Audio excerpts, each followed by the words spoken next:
The Hick's annual Easter is super hard. Dary hides eggs and booby traps around the yard. Meanwhile, Glen's little passion play turns zombie march by end of day, catching both Wayne and McMurray completely off guard. It's Thirsty Thursday, and that means we are once again hanging out at the produce stand, a podcast paying tribute to the great Canadian show Letterkenny. Now, I know what you're thinking. There are many other podcasts about Letterkenny out there, but this one is zombie friendly. I'm Al, your host, and joining me in the room, as always, is the lovely Tanya, wearing her unicorn onesie, and online we have Squirrely Matt and the Vietnamese Victor. Damn it. Vietnamese. I'm George. What? I fucked that up. George got away from you. Georgia doesn't start with a V, so today you're Vietnamese. Good luck with that. Okay. Today's lineup is Victor, Matt, Tanya, and Al. Oh, fuck. How was your week, Victor? Yeah, week was pretty good. You know, obviously we had an encounter already this week with a very interesting podcast on Monday. Mm-hmm. So that was pretty good. It was That's Tuesday, actually. I don't know. The long weekend. Yeah, the long weekend fucked us all up. No, Tuesday was the Monday. Monday is silent. Yeah, exactly. So yeah, this week has just kind of flown by, and I'm just thankful that I have my son to shovel snow, so I don't have to do it. Do you guys get a lot in the city? Yeah, we got a lot today. Mm-hmm. So, and then it was one of those days where he just came in and then it kind of felt deflated because by the time he was done, it was kind of a new layer on the ground because it started snowing again. So anyway, it's a good way for him to earn money right now. So you got a lot today. We didn't get any today. Yeah, we had a lot today. Well, you're in a different town. Yeah, but it's not that far away. Anyway, up country. I'm not a degen. We got a ton like 2 days ago, and like maybe a dusting yesterday, but I don't think we got any today, did we? I don't recall. You were outside making snow forts with the girls. So. Oh, yeah. I've got to stop acting like a 7-year-old. All right, you need to get back on that. Either way, we're doing better than Texas. So, yes, so we're right. Yeah, well, at least we're better equipped anyway. Matt, how was your week? It was good. I mean, it started off great. Well, actually, I'm going to go in reverse order.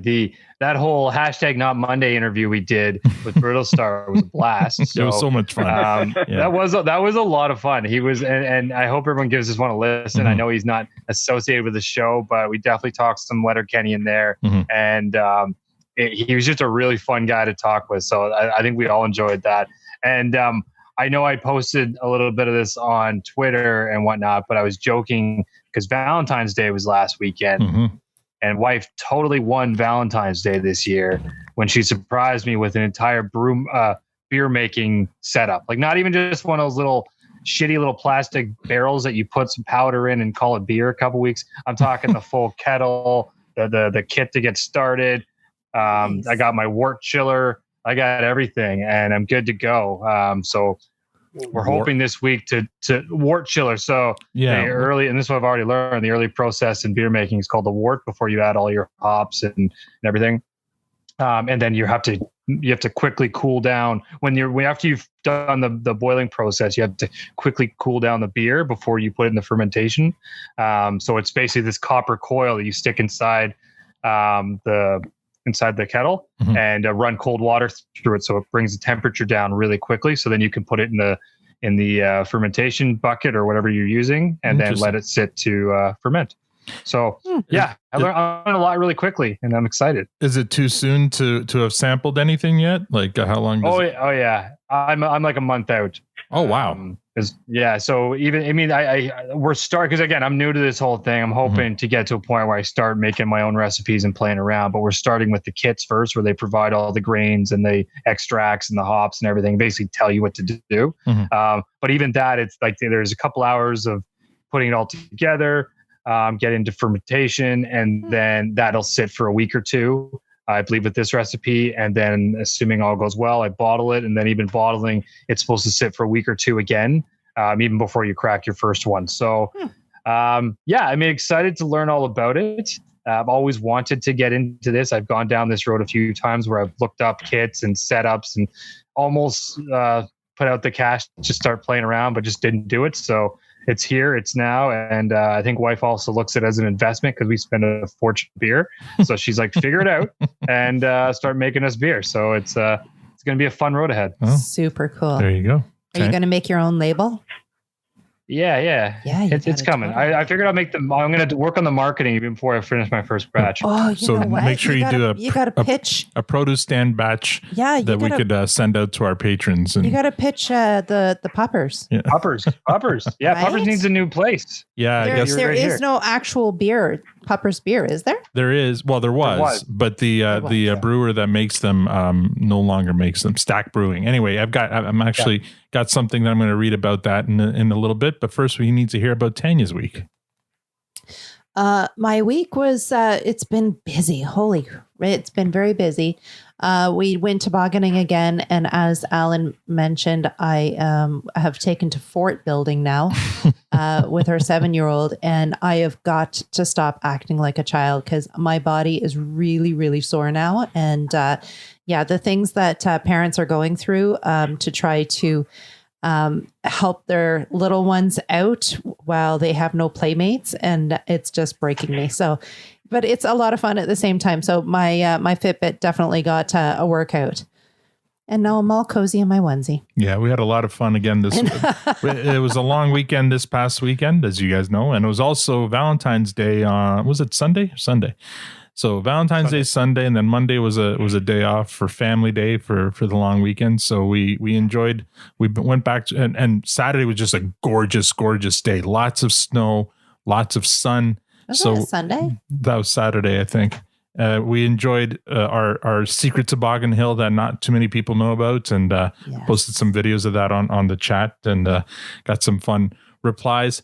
And then, of course, Brittle Star on Tuesday was so much fun. I can't wait until it's out and available for everyone on our feed to listen, because I think it was a really fun episode. And like Matt, too bad we don't have control over that either, right? Well, we have to reward our patrons. We today we got a nice little raise from one of them, and we want to thank him for that, Chad. And absolutely. Oh, and the other thing that's happened, he thought he was paying a phone bill, and he didn't realize that. Just don't tell him. Anyway, the other cool thing that's been happening as a result of this podcast is we're spawning other podcasts.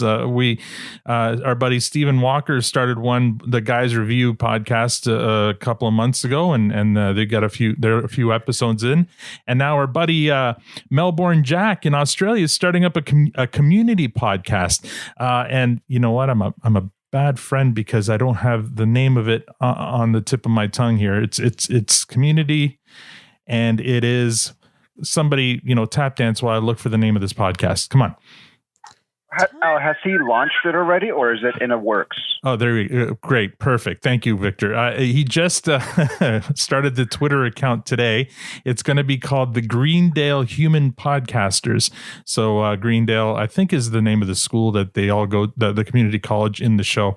And you can, in fact, already subscribe to it, because I did on my podcatcher. So wherever you get podcasts, look it up and check it out if you're a fan of community, which I am. So I already messaged him and said, I've subscribed and I'm looking forward to doing the homework for your show. So that should be fun.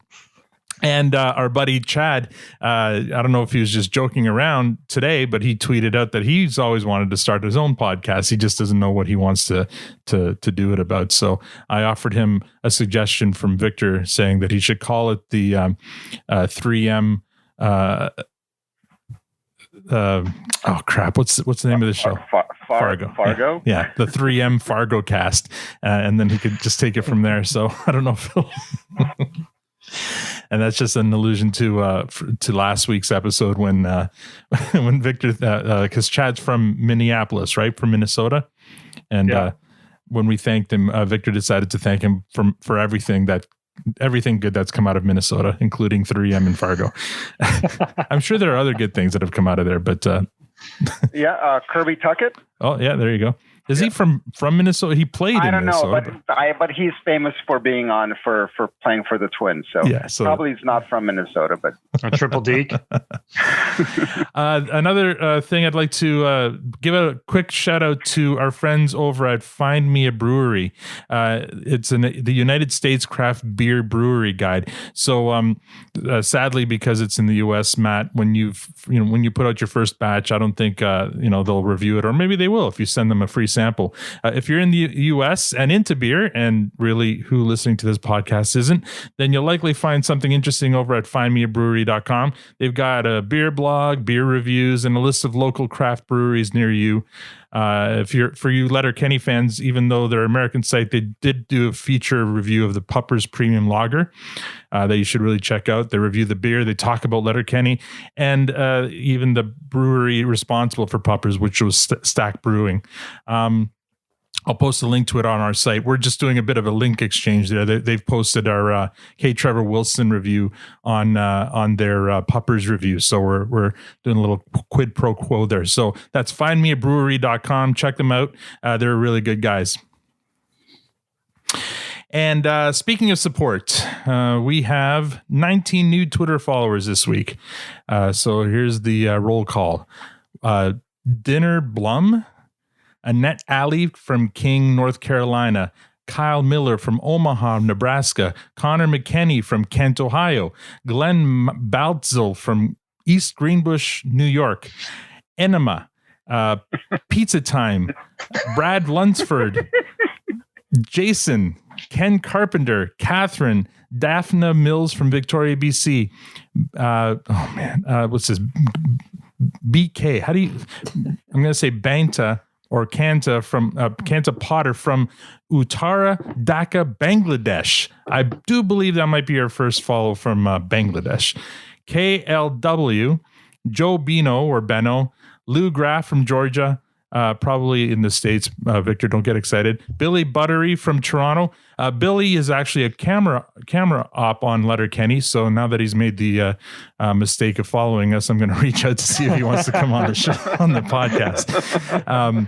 Paul says Nanu Shazbots. I think he's a Mork and Mindy fan. And love Mork and Mindy. Yeah, me too. And Greendale Human Podcasters. Oh, hey, it's our buddy Melbourne Jack from Australia and his podcast. So thank you all for following and hopefully listening to the podcast.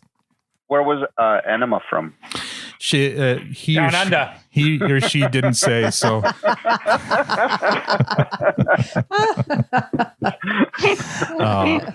Sorry, I trampled all over that joke. That was a good line there, Matt. I find me funny, so it's all good. Well, don't bore us. Get to the chorus. Last week, we recapped and reviewed episode 6 of season 5, Great Day for Thunder Bay, with our special guest, Chad. That episode got a fresh rating from Matt, Chad, and myself, and a clearance from Tanya and Victor. So, order has been restored in the world. According to our scientific Twitter poll, 77.8% agreed with Matt, Chad, and myself, while only 22.2% agreed with Tanya and Victor. Wah, wah. This week, we recap and review the Letterkenny Easter Special, Super Hard Easter. Victor, have you done your homework? I have done my homework. Matt, have you done your homework? Twice. Oh, Tanya, have you done your homework? Yes. And I've done my homework, so let's get started. We start with the cold open. We begin on a musical montage of someone in a candlelit workshop decorating Easter eggs. This person is also looking through a notebook with hand-scribbled notes, cutouts of Easter bunnies, maps, and different color swatches. If it wasn't for the Easter bunnies, it might look like the scene of a serial killer planning his next target. In one of the cutout images, we see the Easter bunny mounting a chicken.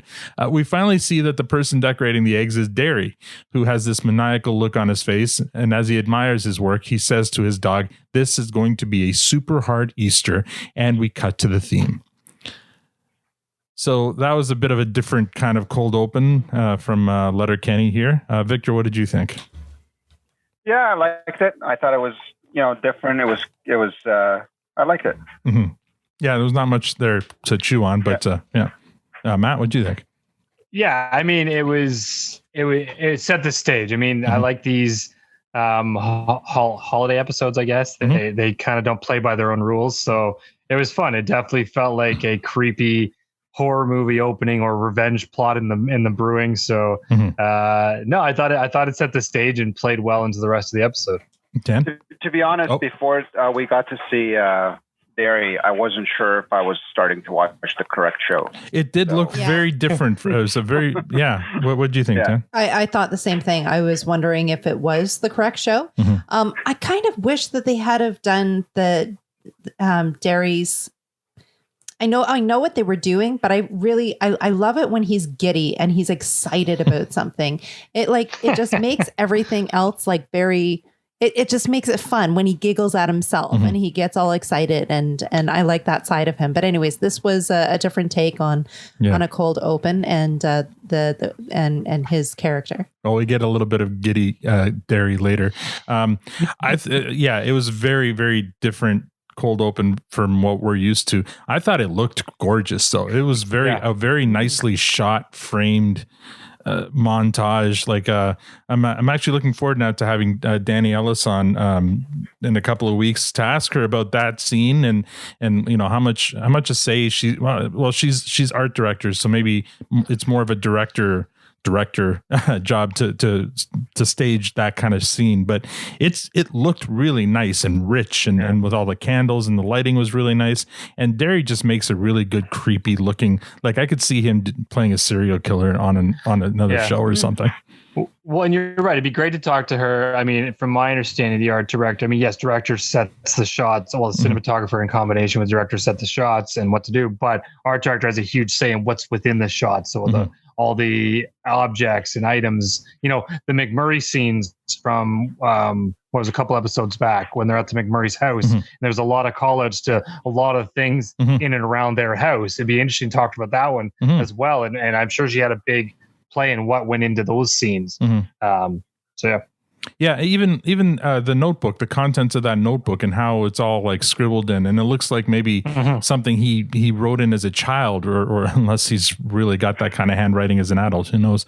But it was very everything was very deliberate and very well like designed and kind of for aesthetically pleasing. But as far as cold opens go, like there was nothing funny about it really. I mean, the Dary's little line at the end there might have been amusing, I guess. But other than that, it was more to set a mood for the rest of the episode. Yeah, absolutely. All right, so we go out of the theme into scene one. The Hicks are in the kitchen. Wayne is complaining that it's a bit drafty. Katie's sitting there wrapped in a blanket. She suggests the guys get a blanket because she's really toasty. But it's not cold enough for blankets, according to Wayne and Squirrely Dan. In hops Dary wearing bunny ears and hopping like a bunny. After getting made fun of by Wayne and Squirrely Dan for his appearance, Dary declares that everything is in place for the super hard Easter egg hunt. It's his turn this year.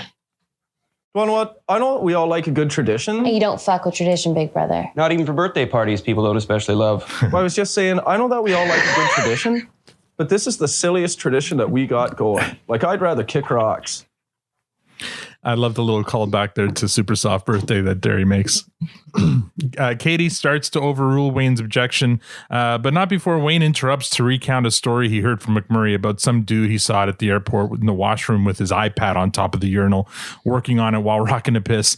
What could be so urgent, says Swirly Dan, and Wayne agrees. Back to Wayne's objection, though, Katie overrules him. As you guys know, it's tradition to have an Easter egg hunt around the farm. But. No buts. Okay. But what?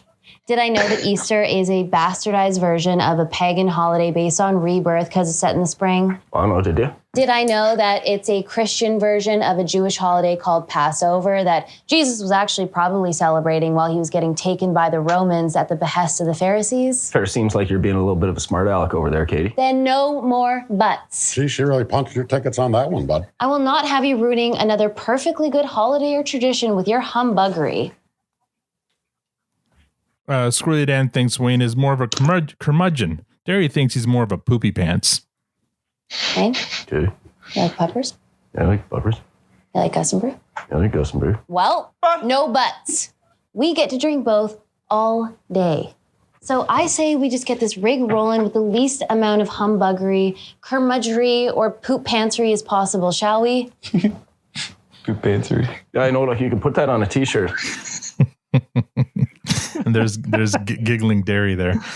Dary goes over the rules for the hunt despite Wayne's objections. Each year, one of us is tasked with painting and hiding Easter eggs all around the farm. Can confirm. The rules are as follows. Okay. With the help of clues provided by your host, who is moi, you find the eggs. And if you find an egg, you do a shot of Gustin Brew and you chug a puppers. But no drinking until you find an egg. Squirrely Dan finds a flaw in the rules of this hunt. If I finds an eggs, I only gets to have 1 poppers and 1 shots of Gus and Brews. So what's my incentives to find an eggs? I feel much more motivated to find some boobies traps. Because I want to be doing as many shots as I can, don't I? You definitely do. Not sure if that was a compliment or not, Miss Katie's, but I'm going to take it as one. I mean, he's spot on here. This is no different than drinking games I used to play. I mean, if you're really good at some of these games, you don't end up drinking. So there's actually benefit in being really terrible at some of these games, depending on what your preferred outcome is. So, I mean, I guess the funny part to that is the fact that this sounds like something that they've done year over year over year for Lord knows how many years. And is this the first time Squirrely Dan's actually found like a problem with the rules? And speaking of those drinking games, actually, we have bought Connect 4, and it's a ping pong game. Oh, yeah. And I'm teaching Owen now at 14 how to play that game and be accurate on his shots. Smart. So that he doesn't get to be that drunk boy. It's a pretty cool. It's training. Connect 4 with where you got to bounce the balls into the thing. It's really cool. Next scene. Glen is sitting at the gym crying. Riley and Jonesy ask him what he's doing there. He didn't even realize where he was. Riley and Jonesy ask Glen why he's so bummed. Glen's sad because it's Easter and he doesn't have a congregation anymore and he wants to put on a passion play. Riley and Jonesy love participating in theater, so they volunteer to help out. But when Glen tells them the play is about Jesus' trials, suffering, and death, the jocks are less enthusiastic. But Glen insists the role of Jesus Christ was the role he was born to play, so Riley and Jonesy offer to help out. Glen asks them if they'd like to be his burly Roman centurions. Riley and Jonesy get excited at the idea that they can be Spartans, like in 300, which is not what Glen meant, but he accepts their enthusiasm anyway. Next, Glen needs someone to judge him and find him wanting. Riley and Jonesy know just the right person to yell at Glen and make him feel bad about himself. But first, they must do a quick ab workout to get into Spartan shape. Okay, boys, this is a real waste of time. I mean, except I can see the work on your bodies. It's very, it's not a waste of time in that sense. It's working. You look great. You both. We're not doing this for very long, though. This won't become a full workout. I won't let it. I don't want to see any more. Ooh, I like the twisty part. Yeah. Ooh, I like the twisty part. That actually got an audible giggle from Tanya when we were watching it last night. Scene 3, at the Skids' lair. Something's amiss. Both Connor and Darren are celebrating Easter with their families. Stuart's upset that they're not there for Zombie Jesus Day. By the way, that's my new favorite name for Easter, Zombie Jesus Day. I love it. Stuart likes to celebrate all things zombie and Jesus by watching The Last Temptation of Christ, followed by the zombie films 28 Days Later and 28 Weeks Later, and finishing off by playing the video game The Last of Us until their meth runs out. But to Stuart, it just won't be the same without the other two Skids, and this leaves Stuart in a funk. Scene number 4, back at the farm, the Hicks are admiring Dary's map, but not his clues. They think the clues are stupid, and Dary's handwriting looks like that of a serial killer, which sets them off on a jag about handwriting. Squirrely Dan prints in block letters for readability. Kate writes in cursive. I'm told they don't even teach cursive in school anymore. Really? You think I'd fuck around about something like that? That's a shame. You know, good handwriting's the hallmarks of the good characters. But I thought you said you write in block letters. Just because I don't write in cursives doesn't mean I can't write in cursives.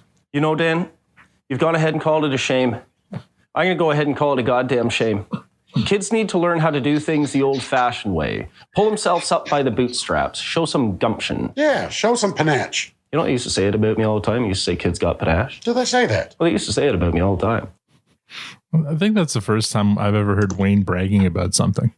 You got and well, yes, and I want to call 2 quick points. One, that's the word gumption has been used twice this week, which I don't know the last time I heard it ever, and it's twice this week. That's Brittle Star and this episode. Gumption. Yeah. It's used quite regularly, is it not? Yeah, maybe in not my world, I guess. I don't know. Come up north. Whatever, man. Yeah. I'm learning. And the cursive writing thing, this is a terrifying thought. This is I don't know if this is real other places, but this is real here. And the only thing I keep saying to myself is, how are people going to sign their names in the future? With an X or you know. I think already they don't have to. I think you just a digital signature. DocuSign, is that the future? Like there's no digital. Fingerprint it's fucked scanner. to me though that my kids aren't going to know how to sign their own damn name. I do have a funny callback to this cursive though. I remember, I can't remember what grade. I think it was grade 8 that Linda and I were on opening day teachers night or parents. I forget what orientation, where you can go and speak to the teachers and hear what the curriculum is going to be. Yeah. And the teacher sharing the curriculum, and where all the parents are sitting like idiots in those little desks. And the teacher goes and she's telling us about the cursive that they're going to do that curriculum, and this mother stands up and says, "My Jimmy does not do cursive." And everybody's like puzzled, looking at each other, and the teacher looks at her. Well, that's okay. For your Jimmy, we have a very good remedial programs that we can put him in. Oh wow! So she really put her in her place, but it was that's still. Like for me, that just stands out so vividly, and watching amazing. This episode brought that back. So the good news is, I believe that at least a couple of years ago, they were still teaching cursive in schools. So hopefully they still are. Yeah, I mean, I can relate to that conversation because I feel like we've had it here too when we've heard. But you're right. I think they still do teach cursive. I think maybe it was an urban legend that they stopped or something. No, they are stopping. I mean, my kid's in grade 5 and he still hasn't even. I mean, he would have started learning by now. Did Owen learn? No. Oh, okay. So no, that's weird. X's it is. No, or a little swirly. They don't even. You know what? I've watched Owen doing like a report, and he doesn't even type. Like he just speaks his words, and then it types for him. Yeah. So everything is gone. Like there's no need for any of it anymore. You just talk. Dary. Anyway, back to the scene here. The Hicks reread the clue and can't get over how stupid it is. They ask if Dary, if all the clues are going to be that stupid. Dary's in the other room already hammered. He's very to a lot hammered. Wayne asks Dary to take 35 to 40% off before he drinks all the Gus and Brew. Screwy Dan says they better find some eggs soon because he can't be sober around drunk Dary. Next scene 5. Riley and Jonesy meet up with Coach in the sauna at the gym. They introduce him to Glen as a potential newest member of the Letterkenny Irish coaching staff. Coach asks Glen who he is, and Glen responds, "I'm Glen. Let's coach some boys." I love that. Al. I'm Glen. Let's coach some boys. Something like that. Anyway. Oh dear. And so begins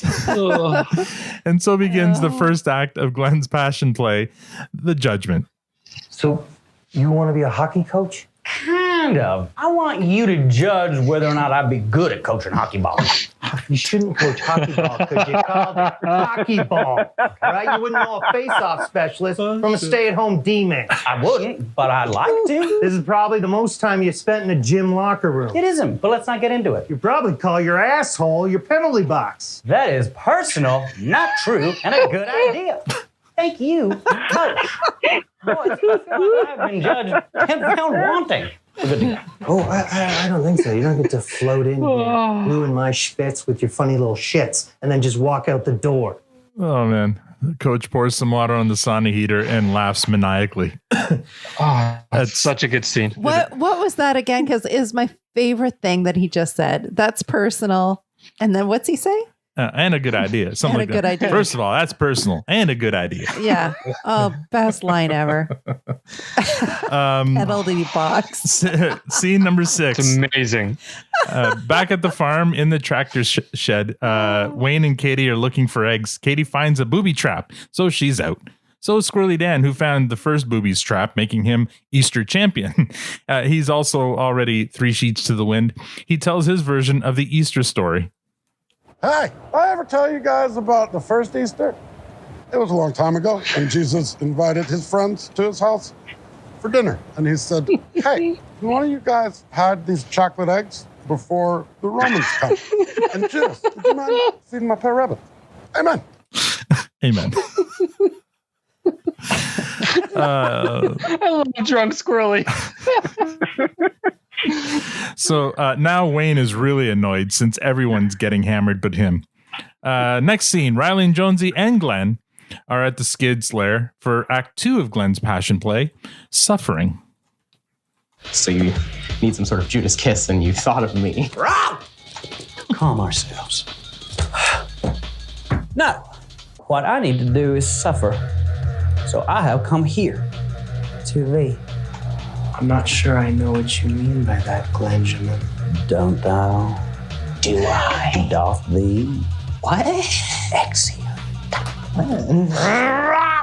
Does the resurrection play a role in this little ditty of yours? She could be an encore, I suppose. I'm in then. Roald and Glen continue to flirt with each other. Riley and Jonesy offer to leave, but Roald says it's better because they're there. Much better. Next scene, back at the farm, Wayne is the only one hunting for Easter eggs now, as Dary, Squirrely Dan, and Katie are getting increasingly drunk and Wayne gets increasingly cold.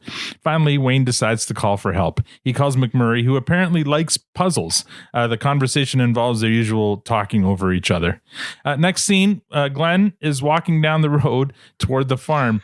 He's being pretend whipped by Riley and Jonesy, followed by Roald and a very annoyed Stuart, who's questioning why he was awoken for this. Roald assures Stuart that he's going to like where this is going. Following scene, back in the farm kitchen, both Wayne and McMurray have successfully completed the Easter egg hunt. Wayne is appreciative of McMurray's help. McMurray does like a good crossword puzzle. He's above word searches. He's a simple man after all. And he and Mrs. McMurray got into group Sudoku action down in Minnikin, or was a Polko. Wayne interrupts McMurray as he's anxious to get hammered. He thanks McMurray one last time, calling him a good buddy, and they go find the rest of the gang to tie one on. Next scene, outside the farmhouse, the passion play continues with the third act, the crucifixion and resurrection. Glen is carrying the cross. Riley and Jonesy are still pretending to whip Glen as they walk in a circle, followed by a very drunk Katie, Dary, and Squirrely Dan. Stuart and Roald witness the scene. Wayne and McMurray look very confused.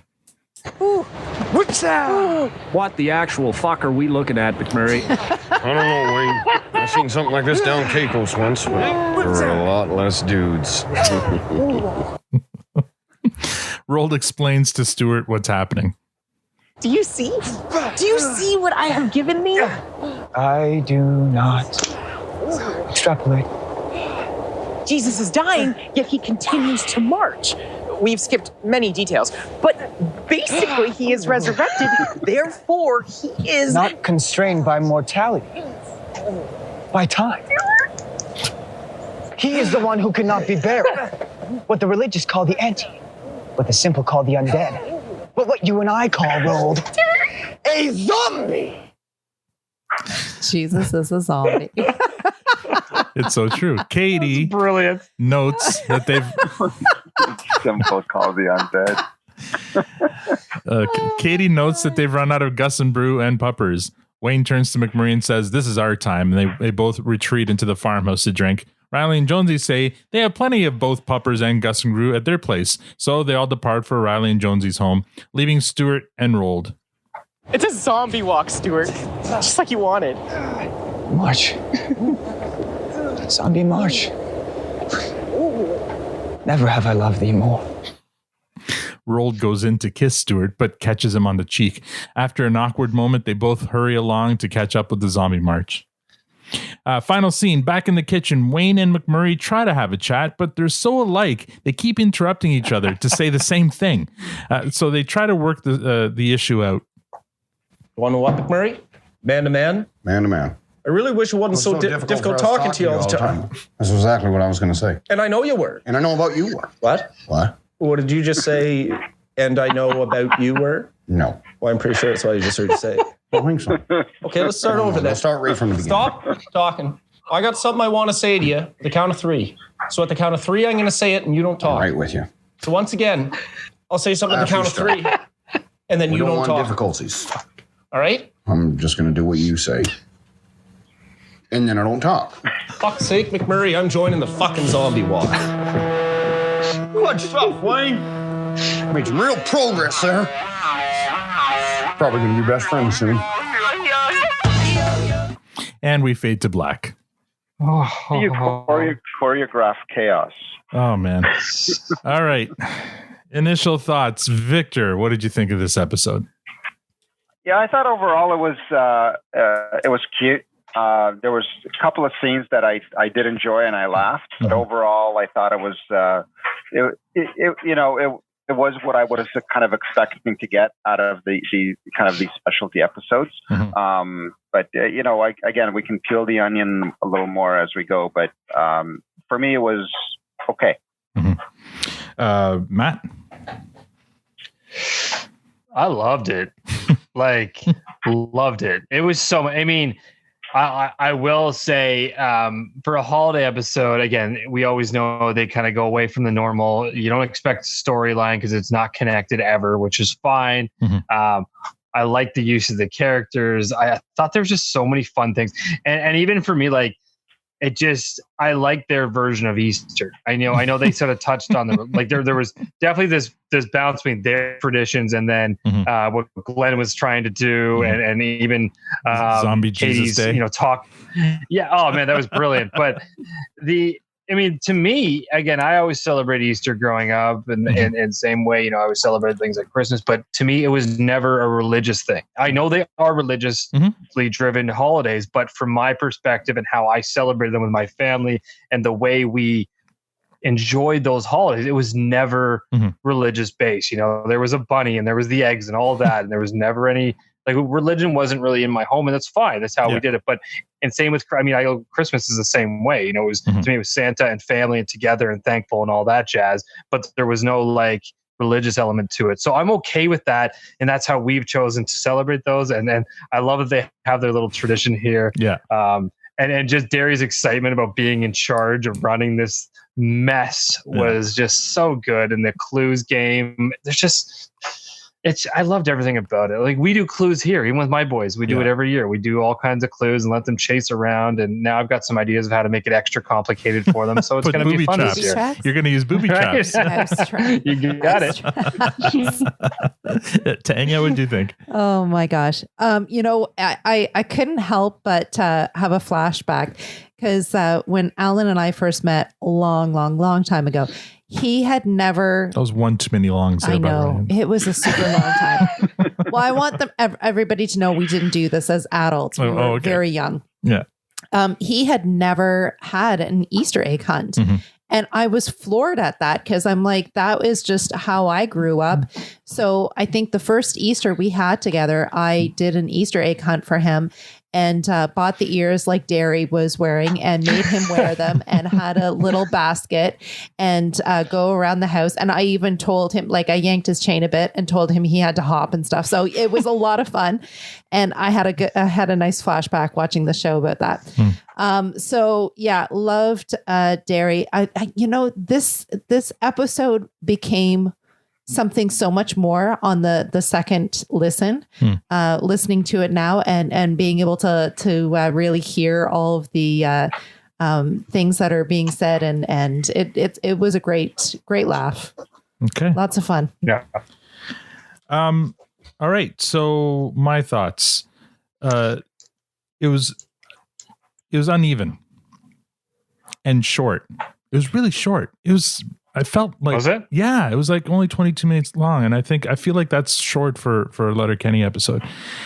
They had some of the most hilarious scenes. Glen in the sauna with Coach was so great.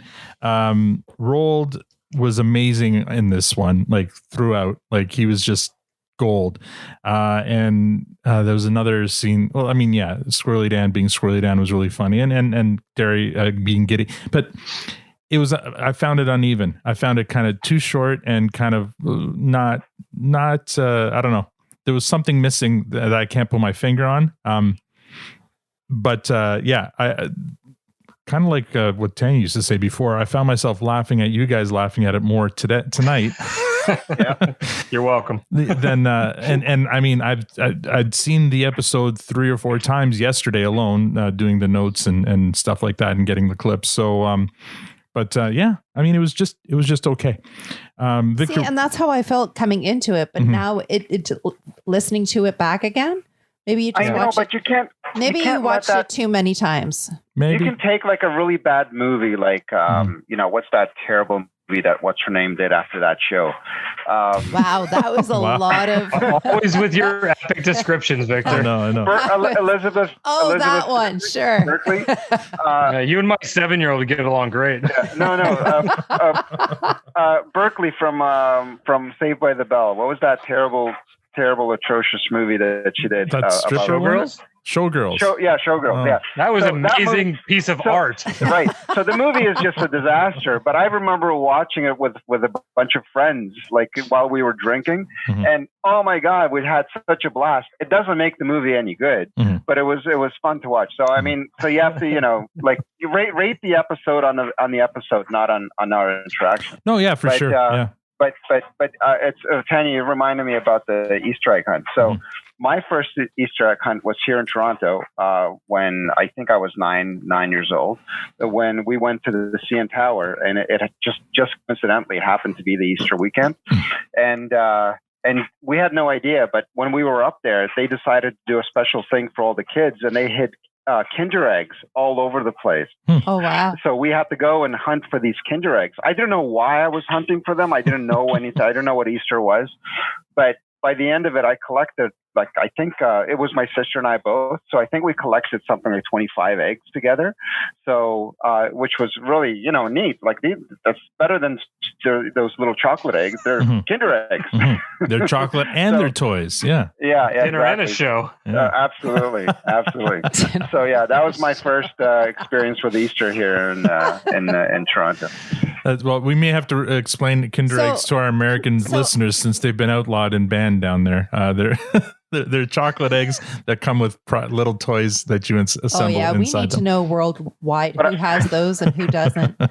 This is the ketchup chips as well. This is like the Nyamo Barts. Nanaimo. Yeah. But maybe they're still allowed to throw lawn darts at each other. So I have a question though, Victor. So what did you do with your children? Did you end up doing an Easter egg hunt or no? Oh yeah. Because I mean, this was new for me, not for Linda. She was born and raised born and raised here, so. They were doing it's the same as Matt, like for Christmas and Easter and stuff like that was not really religious based. It was just more tradition based, and we continue to do those things. Though, as I think I mentioned before, I was trying to get them to move the whole Santa and Christmas gift exchange for New Year's, but that never sold. So what are you going to do? Yeah, and I mean, to be clear, I was born and raised Catholic, so Easter was always the super religious holiday. That's why I never did the Easter egg hunt. I did get chocolate and Easter bunnies, but the whole act of doing the Easter egg hunt the first time was when I was a late teenager dating Tanya. So there you go. Yes. Well, there you go. Victor, what's your rating for this episode? Well, yeah, I got to give this one a clearance. And again, my whole thing, my favorite scene in this episode was definitely in the sauna. And I thought that was brilliant. I loved everything about it. But the rest of it, I just didn't, Glen, obviously I love Glen. I love everything, but the storyline itself, it was just kind of too hokey for me. And I wasn't really into the skid storyline either.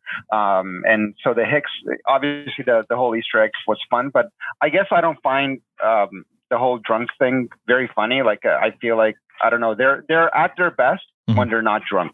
I really, I'm happy. I'm so happy with their very creative writing when they're not drunk, and when they get drunk, that it's just like it's reminds me of that episode that I really don't like, which was the season ender of I think season 3. What was it? That's when things go downhill for me. So overall, this was a clearance. Matt. I don't think based on my first comment, any surprise. It's a fresh. And actually, Al, I'm surprised by your comments as well. I actually completely disagree. You talk about unbalanced. I feel like it was perfectly balanced in the sense that, I mean, as I've already talked about, holidays like Easter, especially North America, are interpreted very different by everyone.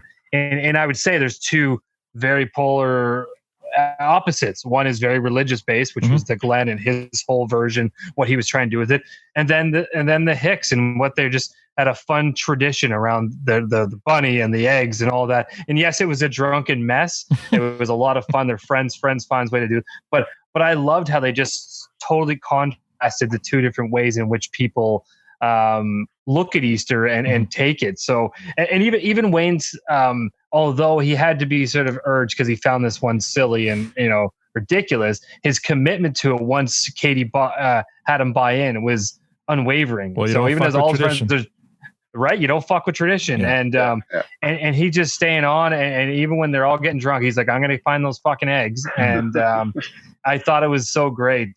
There's just so many good moments to me. I laughed. I mean, the sauna scene was absolutely brilliant. The Wayne and McMurray banter to me is becoming one of my favorite aspects of the show. I giggle the entire time because they try so hard, and just you watching Wayne's frustrations. He wants to be friends with him so bad, but it's just not working because he's the one guy he relates to the most probably in that entire town is McMurray. He and McMurray are so alike, except for that one thing about McMurray being a deviant sexually that prevents Wayne from really bonding with him. Go ahead. I was just going to say what's so brilliant about that and why it works. It's so meta, right? Because what their frustration is their complete lack of chemistry, and the reason that works is because of their complete chemistry, right? As actors, it's brilliant. Yeah.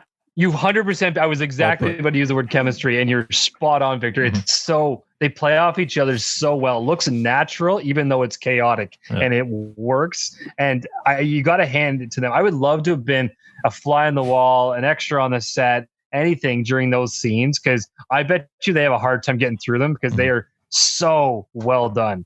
I'm sure there's lots of footage, my friend. Lots of a lot of bloopers on YouTube that we can definitely revisit. It's probably a completely different character, but it puts you in mind also that Dan Petronovich was supposed to be Squirrely Dan, so you makes you wonder how that would have been different, how that character would have been different, because you're right. You perfectly put there, Victor. They're so alike. But they're so incompatible because they're so alike, and they do have that really great chemistry. Tanya? Yeah. Okay, so I want to say that I completely agree with Victor. Watching the show last night, I saw it exactly the same way that you saw it. I am not a fan of the drunken characters. I saw it in terms of Dary and his Easter egg and his hunt around the farm. And it just, it did. It fell flat. Listening to it though tonight, and looking at it from the other angle, which is not Dary and the Easter egg hunt, but it's Stuart it's the priest. And it's Glen and the story. Yeah. If you look past Dary and the whole Easter bunny thing and his hunt, which is comical, but it doesn't really carry the show. But when you start looking at the angle of Glen and him pulling all of the characters together, all of the different like Hicks and Skids and Jocks, that actually then becomes a different story and a much better story of how it's the best Easter Story, because I've sat down and watched every single movie. I think at Easter time, my parents were always, or my dad was always into watching those movies. But were you watching the zombie movies too? I wasn't watching the zombie movies, but definitely Does watching. this include the Charlie Brown special, though? Definitely watching Christ. Temptation. Yeah. No, not that one. The Ten Commandments. Ten Commandments. Over and over again on repeat every year. I think it was videotaped and watched repeatedly. Anyways, so when you shift your view to Glen's storyline, the whole show takes on a different outlook. Absolutely.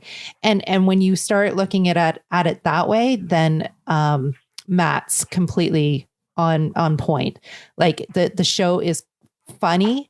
It pulls everyone together, and how Roland finds a way to have Stuart, and then at the end too, Dary hopping around as like if you watch closely, Dary's still hopping with his Easter bunny ears on, with Glen being Christ. Anyways, super funny. I think it deserves a fresh. Oh wow!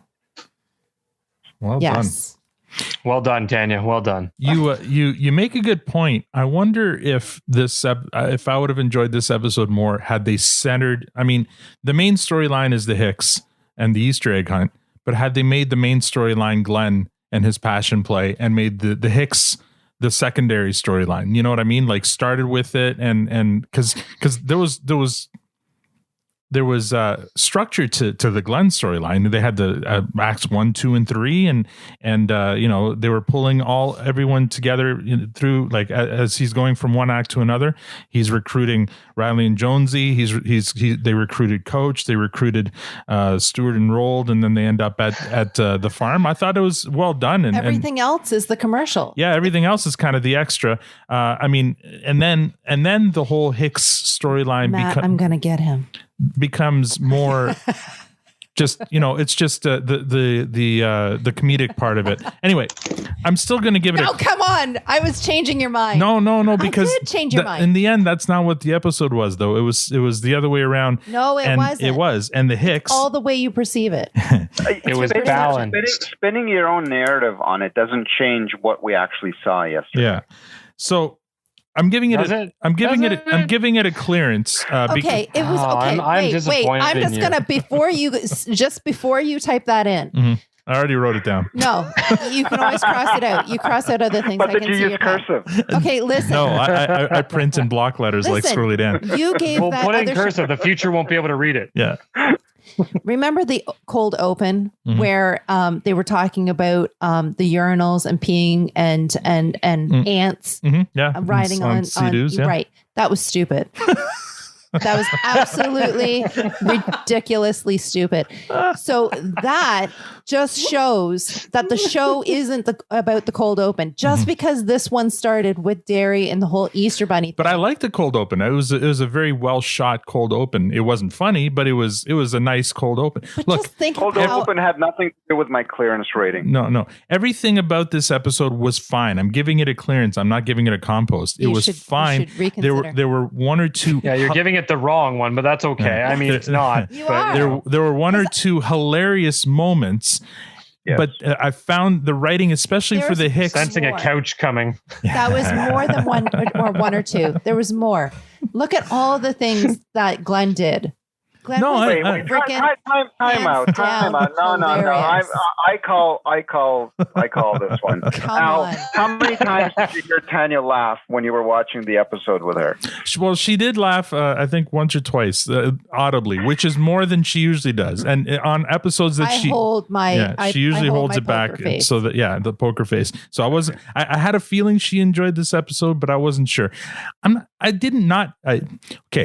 Season 4 has been the best season so far. It's been gold after gold after. I've given every episode a fresh. I can't give this one a fresh because it doesn't, as Victor would say, it doesn't measure up to the rest of the season. I found the writing a little lacking. Way to pull in all of the characters. I know, and normally I like it, and I like the fact that everyone was involved in this. And Glen even brought in Coach, which I enjoyed. Yeah. Like Coach didn't bother me this round, and he wasn't like Mark Forward was awesome in this one. Yeah, he was so good. He was really good. Very, very subdued performance, subdued. but it was There was no garbage can he was kicking. Yeah, exactly. Sorry guys, it's a clearance. This one's it's still a good rating, but it's a clearance. You disappoint me. And this may be the first. I can change my mind. You can change your mind too. This may be the first time we've been split this way. I love your ambition. She wore her unicorn onesie today because she thought we were going to have a unicorn. I think. No, I was freezing. All right, let's go to top fives. Victor, this doesn't touch your top five, probably. It does not. No. Matt, does this touch your top five? No, it's definitely in the. I'm with our girl Eliza. It's definitely in my top 10. It was she posted that in our group that and there was some banter between her and Steven. Steven apparently didn't like this one either, and I don't understand that for the life of me. But that's okay, Steven.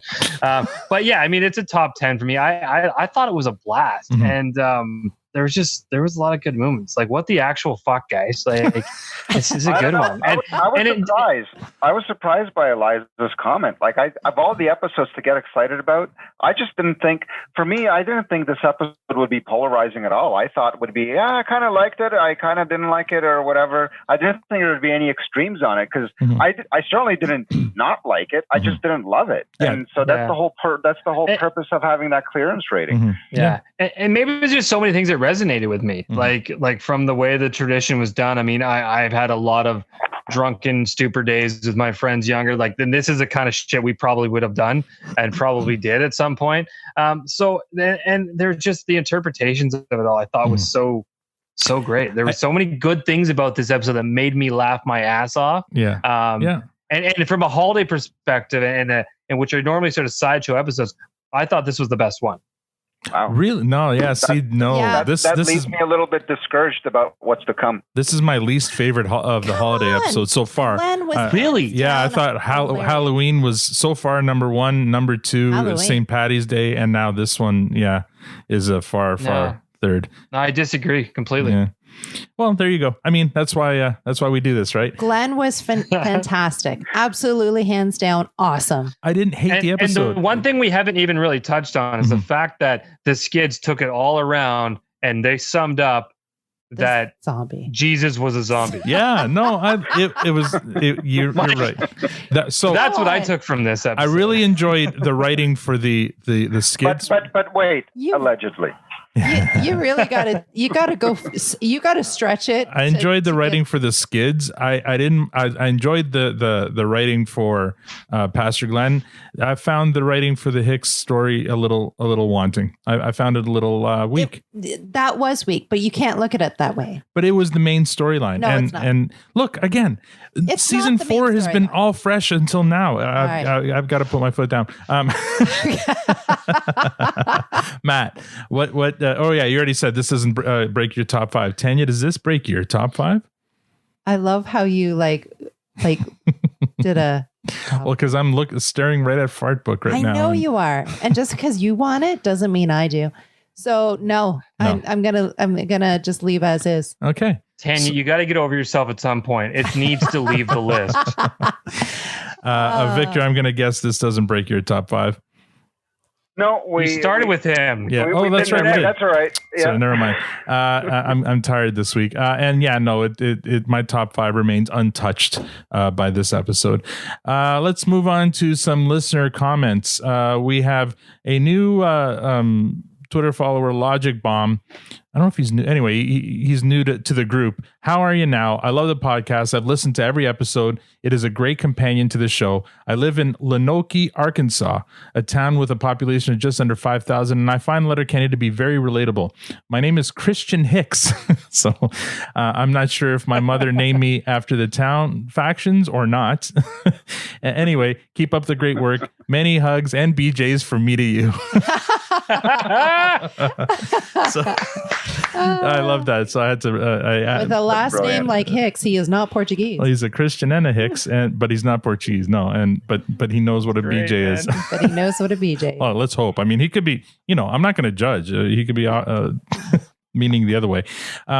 Dinner. Oh dear. Dinner Bloom. He's another one of our new followers. Love the chemistry among you all. And K Trev sounding like he felt right at home was super endearing. So yes, he's obviously referring to our K Trevor episode, which is now, I believe, our third highest downloaded episode, only behind the pilot and the first two episodes. So so they've had way more time to marinate, and K Trev is only like a month in, and he's already like he's hot on their heels. So predictably, I mean, I figured that was going to happen. That's funny because I imagine our pilot episode is a hot mess. Well, it is, but it's still like, if somebody's like, oh, let me try this podcast, so that'll be the first one they listen to, right? I should really take it down because I have heard it, and it is a hot mess compared to everything else we've done since. Yeah. It's not great, but the fact that people stuck around to listen to more, that's promising.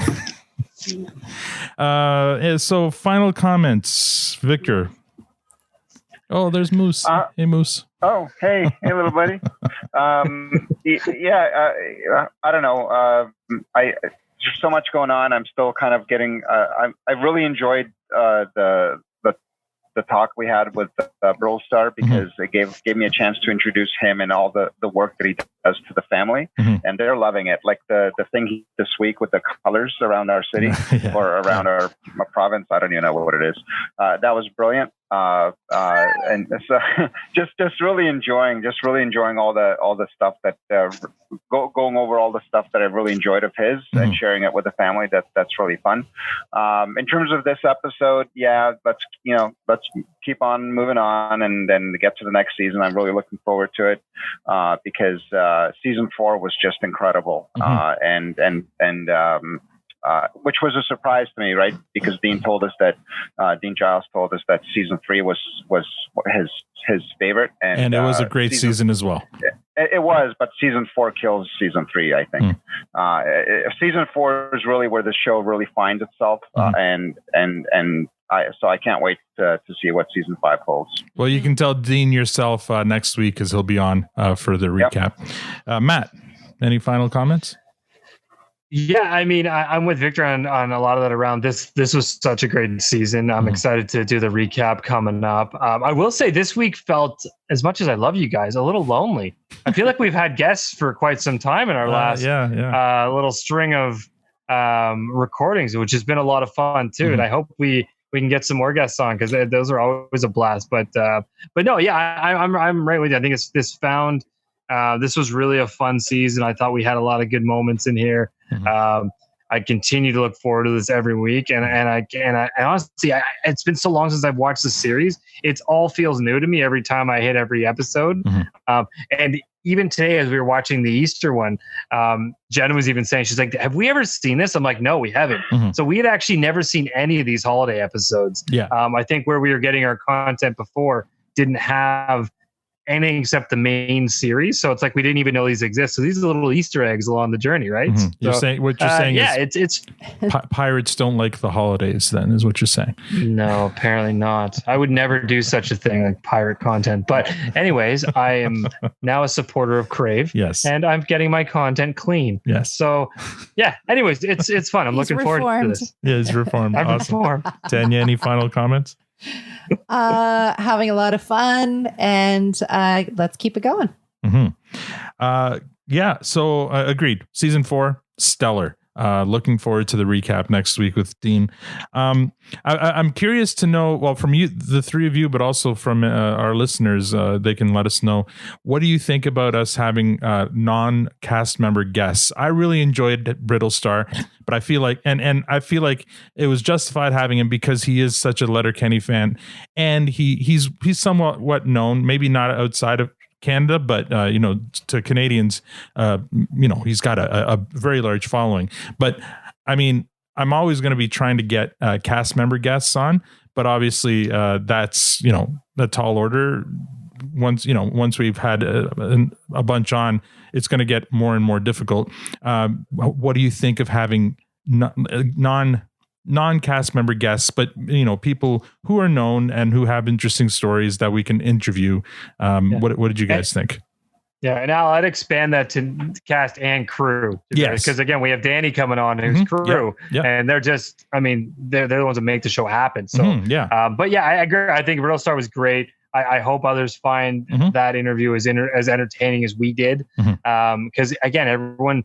We're all gathered around the shared interest that we love this show. Yep. And I mean, hope that comes through. The four of us are amateurs, right? So, I mean, we people seem to like the chemistry we have, which is great. But I mean, Brittlestar, he brought it. Like, he brought stories. He was funny. He's very talented. His whole family's very talented. So that's why I felt like we could bring him on and do that kind of interview with him. I mean, and if we land Jonathan Torrens, everyone's opinion might change as well. Yeah, for sure. What did you think? Yeah. Go ahead, Tanya. Yeah. Sorry, you caught me off guard. Oh, okay. Well, Victor, you were going to say something? I was going to say definitely. Well, I mean, Brittlestar is almost a slam dunk, but just because he's so relatable to our community. His roots and Letterkenny roots are in social media. So, so it's not like such a far stretch to have a guest like that on. But I mean, I think that, just having our listeners be part of our community. There's such broad interests. Whether you want to talk about beer or you want to talk about conducting trains, or how much train talk was in the first episode, by the way? Oh man! Oh my God, so much. or music, or like playing instruments, or whatever, right? Like the art. There's such broad interests and opportunities. If you have interesting people that have interesting stories that people can connect to, and there's authenticity there, I think that people will love that and they'll eat it up. And also it breaks up the monotony as well a little bit too, right? So it's not like we're changing ourselves. We're just adding a little pepper and salt to it all. So I think it's great. Yeah, I hope our listeners think the same. I mean, we'll always have the listeners on now. I think I really enjoyed that. I mean, Matt, you made allusion that it kind of feels lonely not to have a fifth panelist now that we've had him this season. So we'll strive to continue doing that, where we'll have listeners on as panelists to join us with our reviews and recaps. Matt, you had mentioned you have a buddy who's a former lacrosse player that might want to come on, and he has to be a Patreon. Well, if he's if he's a friend, maybe we can make an exception. No exceptions. Tanya's all about the money and again, now. I mean, he said he'd happy to do it again. I think he'd come on as a panelist, but there's things he could talk about. Yeah, he's got some great connections and great stories with the Indigenous community as well, which connects to this kind of show. So he would bring a lot to the show, and I know he'd love to come on sometime as well. Okay, well let's make it happen next. I'll accept it. Yeah, let's make it happen next season. So the way I see right now, there'll be two kind of formats. There'll be the interview format that we've done now with Kay Trevor, with Patrick, and with Brittlestar, where they've got stories they want to share and we want to learn more about them. And then the other kind of guest, which will be a panelist guest, which will come on and help us review and recap. And I think those can be our listeners and friends that we want to bring on. So we'll continue doing that. And again, I'd love to hear your if you're listening, hear your opinion and even any suggestions about somebody we might be able to get that may be gettable. Like, I tried to get what's his name there from the actor. Who was the big Hollywood actor who professes love for Letterkenny?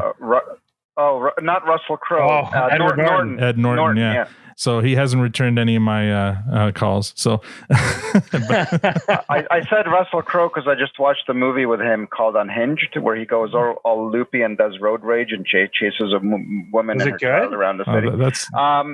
It was pretty. I liked it, but I know that if Linda wouldn't enjoy it. So, sounds like if you like Russell Crowe, and he's really he gained a lot of weight for that role. Oh. Or he gained a lot of weight and got the role. One or the other. I don't know. Sounds like a remake of Falling Down. So I don't know.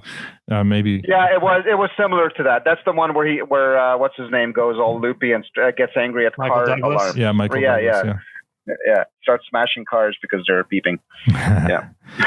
All right. I'm gonna play us off here with a song from this episode. And let me bring up my Spotify.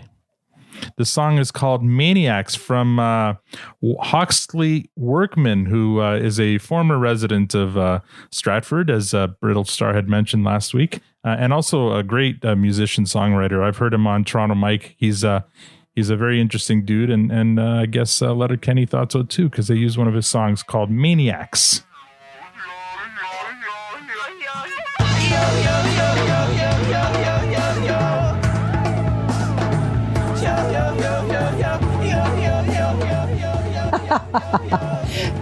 Matt's, He's bopping to the music. But it sped up for a second, so like you went triple speed. It was comical. It was And that's all we have for this episode. Next week, we welcome our good friend Dean Giles from the How Are You Now podcast for our Season 4 recap. If you'd like to support the podcast, rate us on iTunes or become a patron. There's a Patreon link on our site or our Twitter profile at ProduceStandPod.